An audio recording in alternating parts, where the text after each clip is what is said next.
Olá, nós estamos em Apocalipse capítulo 17, estamos desenvolvendo ainda o versículo 4 e nós vimos que a mulher vestida de púrpura, que tipifica a religião que realmente se encheu de glamour, ela está vestida de púrpura e de escarlate, que na verdade simboliza na Bíblia a própria cor do diabo, a própria cor do comunismo ateu. Esta religião que outrora era um instrumento, era realmente o meio de Cristo alcançar as vidas, acaba se vendendo. E diz então que ela é adornada com ouro, pedras preciosas, pérolas. Ela enriquece grandiosamente, mundialmente, né? Com ouro, com pedras preciosas, com pérolas. E na mão ela tem um cálice de ouro. E esse cálice de ouro está cheio, mas cheio de abominações e de imundícias, pela prostituição, por tudo aquilo que ela se vendeu, por tudo aquilo que ela se corrompeu como religião de Cristo, deixando ao próprio eterno Criador e rendendo-se ao poder do mundo, ao poder político, ao poder global. E nós estávamos vendo juntos no versículo anterior por que esse cálice de ouro está cheio de abominações, porque toda essa riqueza que essa religião ostenta e sustenta fora realmente acumulada com abominações. Até que ponto realmente ela foi acumulada com imundícias de prostituição? E nós acompanhamos então o lado histórico, de ano após ano, desde o começo dos desvios daquela que era a primeira igreja que nós conhecemos, né? A igreja romana. A igreja católica apostólica romana, os primeiros desvios que começaram ali no ano 310, rezando para mortos, sendo que a Bíblia não permite esse tipo de relacionamento com mortos. Depois, né, adaptando velas, sendo que Cristo é a luz do mundo, culto dos santos no ano 375, até que a partir do ano 400, realmente ela segue um caminho de desvio muito significativo e perigoso. Os papas de Roma foram os herdeiros e sucessores dos Césares.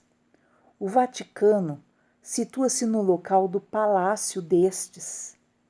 Então, onde é o Vaticano hoje, outrora era o palácio destes Césares.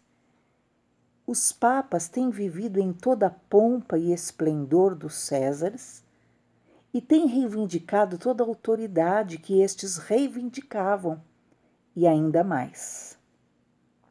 O palácio papal, através dos séculos, tem figurado entre os mais luxuosos do mundo. A renda papal anualmente sobe a milhões. As abominações e imoralidades pavorosas dos papas da Idade Média são conhecidas historicamente. Nós já vimos no vídeo anterior história, fato, daquilo que era gradativamente, ano após ano, o histórico dos papas que tomavam o poder, e nós veremos mais ainda hoje aquilo que você pode constatar por estudos, e é história, fato.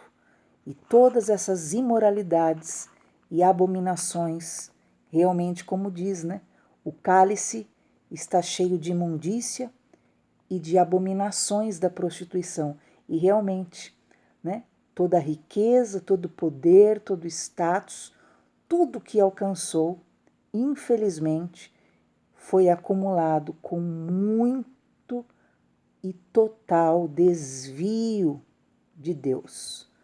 Os horrores da Inquisição ordenado por eles foram muito mais extensos e brutais do que a perseguição dos Césares e constituem o maior e mais revoltante quadro da história. E como nós vimos, esta que é a Babilônia, esta que é a meretriz, que se vendera, que se corrompera, ela é revestida, ela é vestida de escarlate. E escarlate é a cor do papado. O trono do Papa é escarlate. É carregado por 12 homens vestidos de escarlate. Os chapéus e capas dos cardeais são escarlate. Em nenhum lugar da terra se exibe maior pompa e esplendor deste mundo do que na coroação de um papa. Nós vimos no vídeo anterior que originalmente em Apocalipse 12:3, aquele que tem a cor escarlate é Satanás, o mesmo que tem as 10 cabeças, os 7 chifres, e no entanto a Bíblia diz que essa meretriz que se vendera, que se afastara de Deus, está sob o comando, está, na verdade, também debaixo do domínio deste que é o enganador, o sedutor, o destruidor dos homens, que é Satanás. E essa cor do diabo, que é colocada em Apocalipse 12:3, tornou-se agora a cor do comunismo ateu. O exército vermelho, nós já ouvimos falar, né? O território vermelho, a praça vermelha, as hostes do diabo se organizam para realmente manipular um exército vermelho na terra, através, infelizmente, desta religião que se afastou gradualmente, perigosamente de Deus a partir do 4º século e está seguindo rumo realmente àquilo que é a implantação do anticristo. Nós vimos que no ano 1048, o próprio povo, diante de tanto desvio moral, ético, espiritual dos papas que ocupavam o poder, eles começaram a clamar por uma reforma. E então veio Hildebrando, que é chamado de Gregório VII, no ano 1073. E ele tinha realmente esse grande objetivo de reformar o clero e exterminar os 2 pecados predominantes nos padres, que eram a imoralidade e a simonia, que é a venda de cargos dentro daquilo que é o papado. E para curá-los da imoralidade, Gregório insistiu no celibato, que infelizmente não dá certo, e nós vimos que acabou decaindo anos depois para o lado da pedofilia. Para afastá-los da simonia, que é a compra de cargos eclesiásticos por dinheiro, ele se insurgiu contra o direito do imperador nomear os ocupantes dos cargos da igreja. E praticamente todos os bispos e padres compravam os cargos, visto que a igreja pertencia à metade de todas as propriedades, tinham grandes rendimentos, o que gerava uma vida de muito luxo. Os reis habitualmente vendiam os cargos eclesiásticos a quem mais oferecesse, independente da capacidade ou do caráter do indivíduo. Então isso levou Gregório a lutar contra Henrique IV, né, que era o imperador então da Alemanha, que acabou depondo, né, Gregório, é lógico, o Papa, para permanecer com esse hábito continuamente.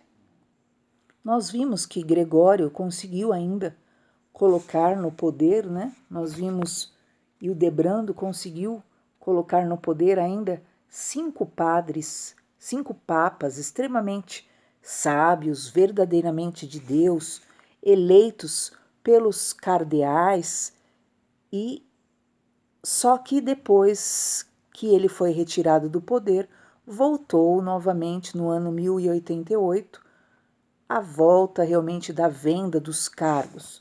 Vítor III, né, também continuou a guerrear contra o imperador para conseguir manter, né, aquilo que era por voto a nomeação do Papa. Até que no ano 1124, Honório II se manteve no ofício pelas armas, né? Já não era mais por dinheiro, era por armas mesmo, que as pessoas então, ele foi escolhido por certas famílias poderosas de Roma e eles resolveram então usar o poder humano para mantê-lo no poder. O auge do poder papal ocorreu no ano 1198 com Inocêncio III. Ele foi o mais poderoso papa. Ele se declarou vigário de Cristo, vigário de Deus, ou seja, soberano supremo da Igreja e do mundo, com o direito de depor reis e príncipes, que todas as coisas na terra, no céu, no inferno, estavam sujeitas a ele, o vigário de Cristo. Ele levou a Igreja a sobrepor-se ao Estado. Os reis da Alemanha, França, Inglaterra e praticamente todos os monarcas da Europa faziam a vontade deste Papa. Você entende o que a Bíblia está dizendo? Entende? Desta que é a meretriz, que abandonou o seu, né, marido, que é Deus, pelo poder, e se uniu, né, à política, se uniu ao Estado e alcançou um cálice, estava vestida de púrpura, está vestida de escarlate, alcançou um cálice de ouro, é adornada de ouro, de pedras preciosas, mas todo esse cálice dela é cheio de abominações e imundícias. Você percebe como foi no decorrer dos anos a construção desse poder? Aqui, Inocêncio III, no auge do poder papal, ele diz que ele é o vigário de Cristo, ele é o vigário de Deus, ele é o soberano supremo na terra. E ele começa já a destituir reis, ele ordenou cruzadas, ele decretou a transubstanciação, ele confirmou a confissão auricular, que você vai entender mais para frente por quê.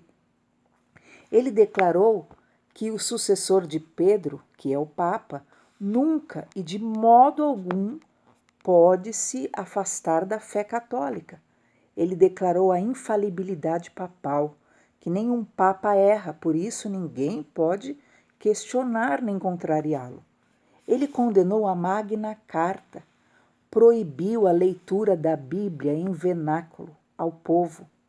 Ele ordenou o extermínio dos hereges, qualquer um que ousasse falar contra, né, os ensinos, os excessos. Declarar, olha, um papa é um ser humano, ele pode errar sim, é um herege, né? Olha, o culto a mortos, o culto a imagens, não, isso é contrário à Bíblia, é um herege. Então, ele foi aquele que instituiu a Inquisição. Ele mandou massacrar os albigenses. Vale a pena você buscar informações sobre isso. Foi um terrível martírio de homens e mulheres de Deus. Mais sangue foi derramado durante o pontificado deste homem e dos sucessores dele do que em outro qualquer período da história da Igreja, salvo no esforço papal de Roma esmagar a reforma no século XVI e XVII.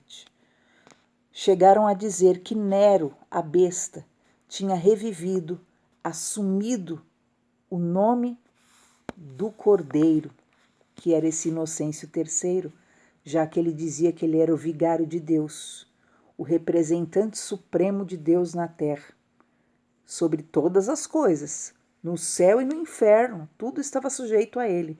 Perceba que ele toma para si, né, o nome e autoridade de Cristo, Inocêncio III.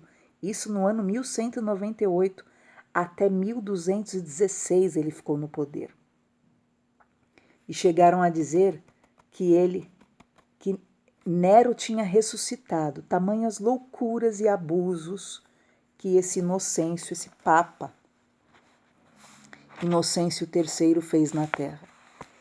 E foi mantido então o período da Inquisição, que foi e houve muitas mortes, e nós não vamos entrar realmente nesse momento, né, desse que foi denominado o Santo Ofício, instituído por esse Inocêncio III, esse Papa, né, que se intitulava o Vigário de Cristo, que tinha mais autoridade do que reis na terra.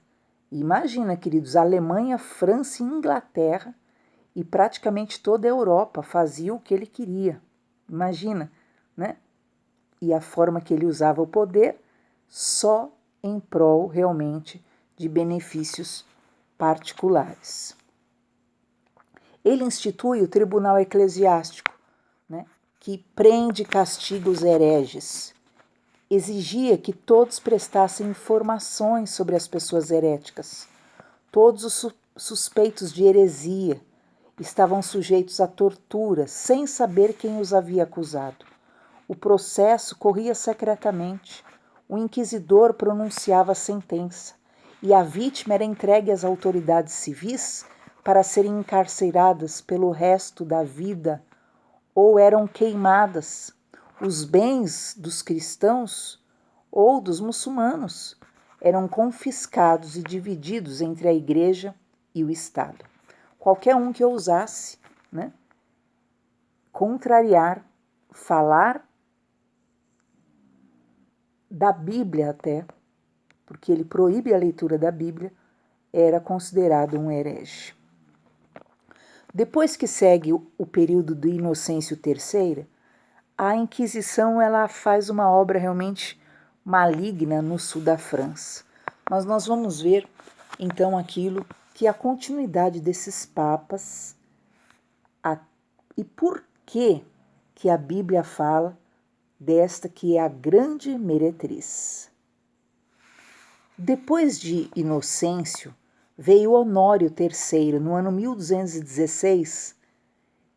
Depois veio Gregório IX, no ano 1227, até 1941.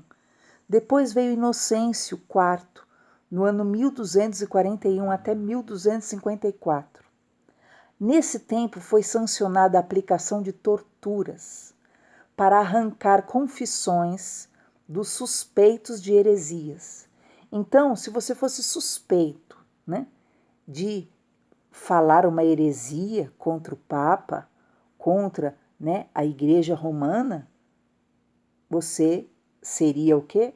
Preso, e estes papas sancionaram a aplicação de torturas. Então, seria torturado.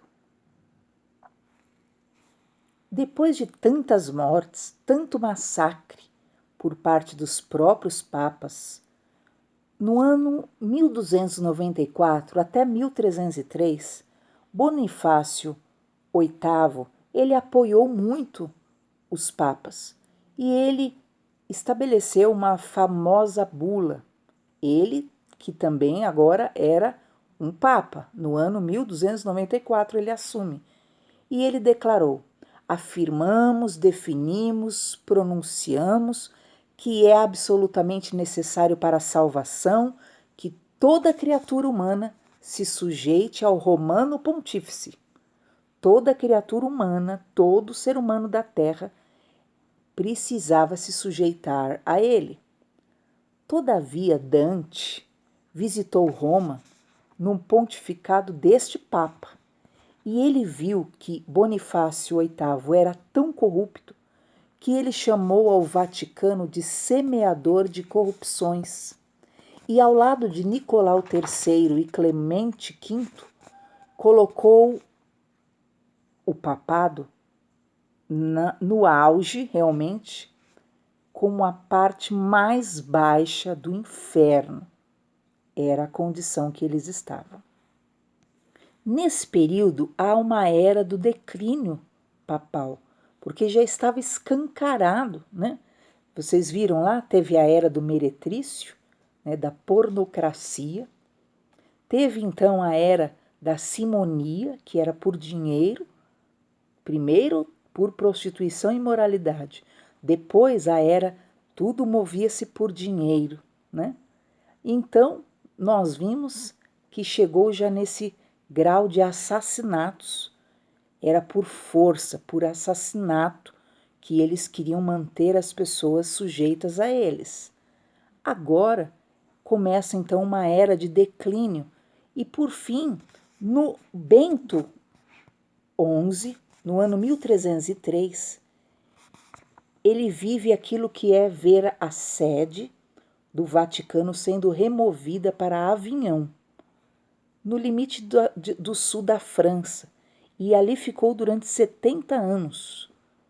O papado foi um mero instrumento da corte francesa por esse tempo.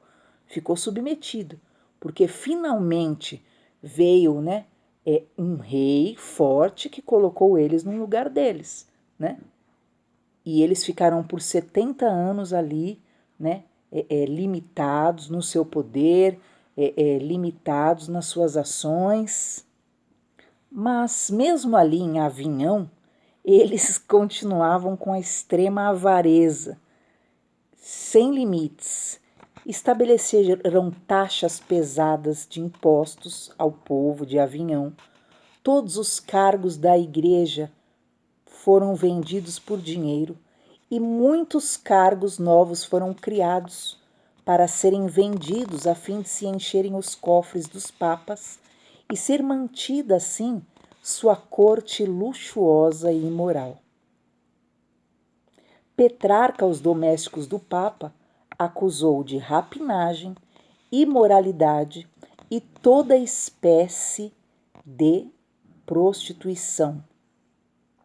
Em muitas paróquias, como medida de proteção às famílias, cidadãos insistiam em que os padres tivessem concubinas. Entende? Chegou um momento, queridos, que o povo, para defender a própria família dos papas, começaram a insistir como medida de proteção, para que então os papas tivessem concubinas, não é uma esposa, né? Concubinas, várias mulheres, para ver se acalmava, apaziguava então o grau de imoralidade que eles, no decorrer de anos após anos, nós já estamos o quê? No ano 1370. Imagina. Teve João XII em 1316, que era o homem mais rico da Europa, que se tornou um papa. Bento XII, 1334. Clemente VI, 1342. Inocêncio VI, um após outro. Urbano V, 1362, Gregório XI, 1370, todos, queridos, tinham realmente e seguiam essa mesma linha de desvio moral e espiritual extremo.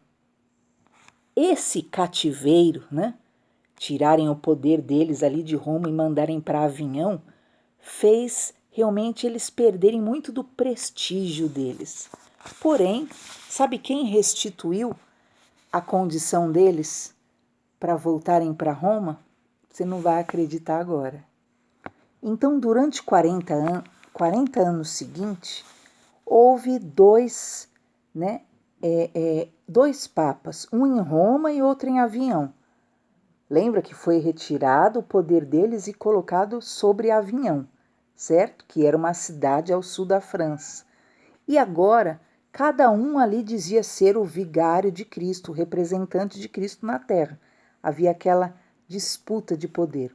Urbano VI, no ano 1378 até 1389, ele consegue restabelecer em Roma a sede pontifícia, ok? Vamos agora ver João 23, no ano 1410. Queridos, presta atenção na história desse Papa, que é João 23. Ele ficou no poder de 1410 a 1415. Ele foi chamado por alguns como o mais depravado, criminoso que já se sentou no trono papal. Ele foi réu de quase todos os crimes quando era cardeal em Bolonha. 200 jovens freiras e senhoras caíram vítimas de suas seduções. Como papa, ele violou freiras e donzelas. Ele viveu com caso com a mulher do seu próprio irmão. Ele foi réu de sodomia e muitos outros vícios inomináveis. Comprou o cargo pontífice, vendeu cardinalatos, que é a função de cardeal, a filhos de famílias ricas, e ele negou abertamente a vida futura. Quer dizer, ele não acreditava na vida eterna. Justifica-se, né? Porque ele aprontou tanto, achando que não teria que prestar contas após a eternidade. Esse foi o Papa João 23. Martinho V agora vem depois dele, 1417. Com ele foi sanado o cisma papal, mas ele foi considerado na Europa um escândalo, levando o papado a sofrer irreparável perda de prestígio, e, no entanto, ele ficou no poder de 1417 a 1431. Em 1447 até 1549 são os papas da Renascença. Será que melhorou? Nicolau V, no ano 1447, autorizou o rei de Portugal a guerrear contra os povos africanos e a tomar as propriedades dos africanos e escravizar aquela gente. E ele ficou no poder até 1455 como Papa. Calixto III, em 1455 até 1458, depois Pio II, 1458 a 1464, teve muitos filhos ilegítimos. O Papa, eu estou dizendo, referiu abertamente os métodos que usava para seduzir mulheres. Animou jovens na satisfação dos próprios apetites e até se ofereceu para ensinar aos jovens como fazer, como seduzir. O Papa, entende? Paulo II, em 1464 até 1471, encheu sua casa de concubinas. Você sabe o que são concubinas, né?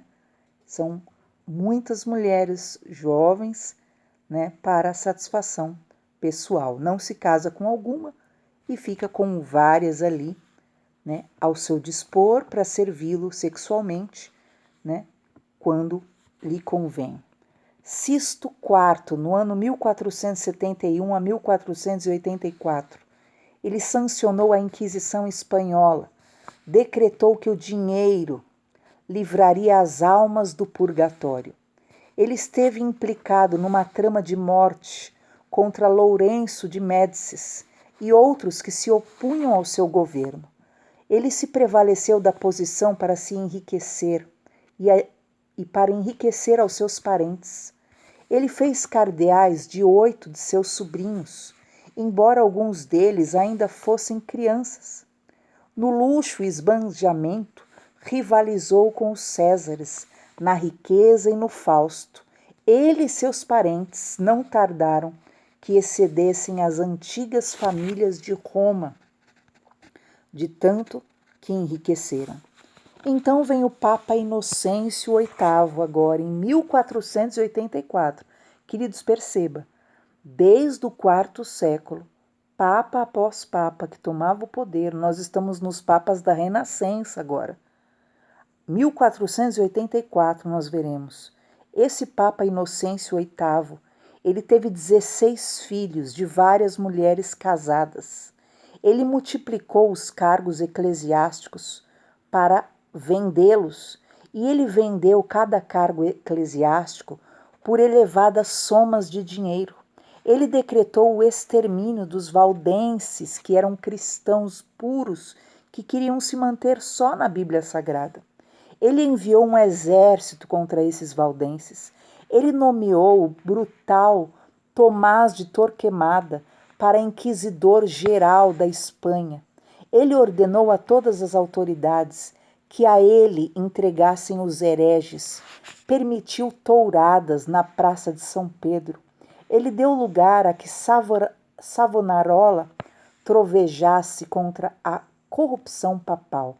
Então foi nesse período de Inocêncio VIII que surge Savonarola, que realmente foi um grande pregador de Deus, que foi usado, e ele confrontava. Nessa época, queridos, começam a surgir grandes servos do Senhor, que são e se tornam os protestantes na ocasião, devido realmente a tanto desvario da grande meretriz que se vendera por poder e prestígio.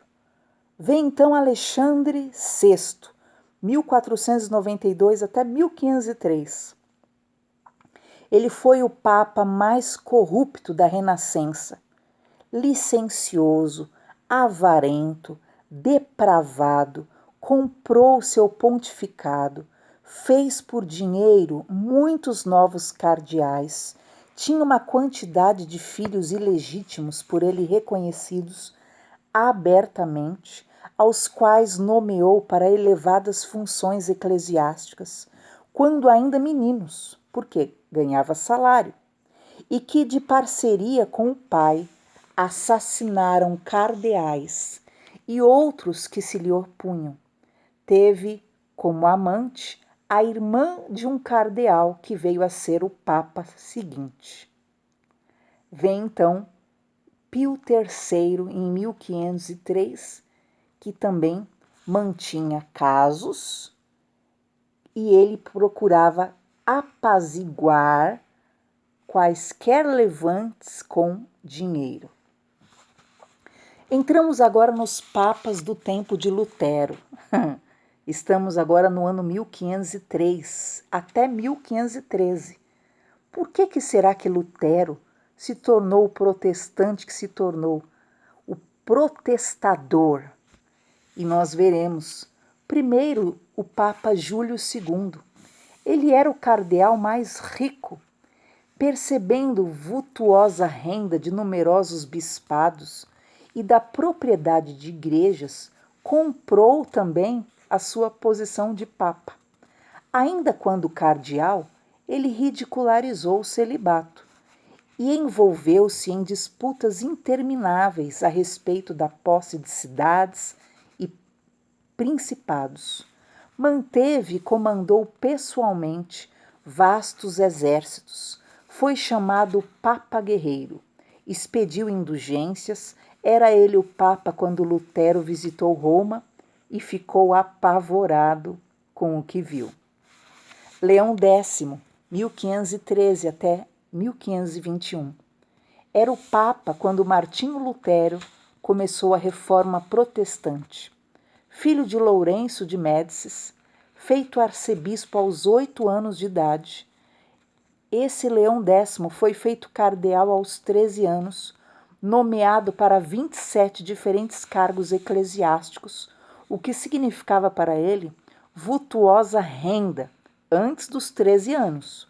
Foi ensinado a considerar os cargos eclesiásticos como simples fonte de renda.